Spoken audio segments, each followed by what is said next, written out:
Too many of you are trying to be like Gary Vee when you aren't at a point where you're running an entire business. You don't need to be emulating the Gary Vee of now, Gary Vee the guru.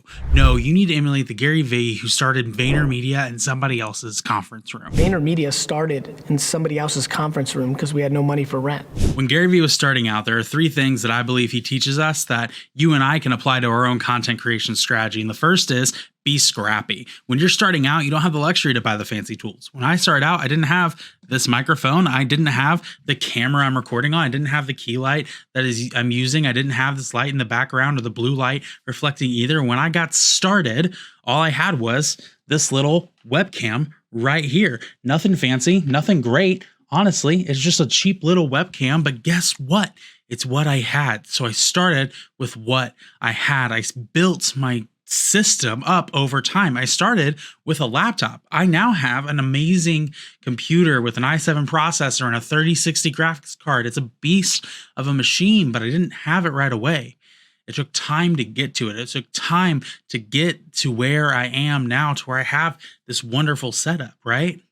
But I just simply started with what I had. And if all you have right now is a phone and a laptop, man, then that's what you use to get yourself started. Be scrappy and use the resources you have now to get going. The second thing we can learn from Gary Vee, the Gary Vee before V friends, is simply reinvest, reinvest, reinvest. One of the things I love that he actually practically taught was garage selling and flipping stuff on Facebook Marketplace and eBay. That was how I started to be able to reinvest into myself and get out of a bad situation. I was once making $35,000 a year. I had $200 of disposable income at the end of it and no benefits, right? Like my monthly expenses totaled out to where I was like at $200. I had no benefits, no health insurance, no retirement, none of that stuff for my day job.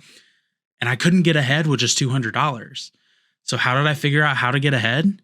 I started garage selling. I started flipping stuff on eBay. I started flipping stuff on Facebook Marketplace, and it allowed me to get to the next step. And that's what you have to do. That if you want to grow, right, you have to now take the stuff you're being scrappy with and maybe the little revenue you start earning and start reinvesting it back into yourself and into your brand. It doesn't just happen overnight. It doesn't happen because you just want it to happen, right? No, it happens because you are being intentional about reinvesting those dollars into your business. And then step number 3, create as much as possible. Gary will tell you, you need to make 68 pieces of content a day. Everybody here can put out 23 posts tomorrow on these platforms, but you're not. How many people here consume my content? No shot anybody that just raised their hand is putting out 64 pieces of content a day.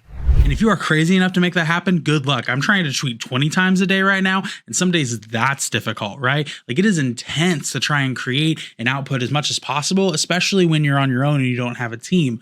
But the point behind it is simple, right? We as individuals, if we want to grow our brand, if we want to elevate our income, and if we want to do the things that will get us further, it starts, right, by creating as much valuable, keyword valuable, content as possible, right? Like we want to invest in other people. And to do that, right, we have to create valuable content. Gary does this himself. He tries to provide his value proposition in his videos to help people out before he ever wants them to buy his books. And the same should be for you and I. Before anyone buys a course, before anyone buys something I'm selling, right? Before they buy a product or a service, I want to provide them value. I want to give them relational equity so that they feel compelled to join me in on the endeavor. It starts, right, with a value proposition by seeking to add value. So let's recap. You have to start scrappy, you have to reinvest, and you have to be willing to create as much as possible to provide value to people. And the best way that you also can grow, well, it's to keep learning. And you can do that by clicking right here.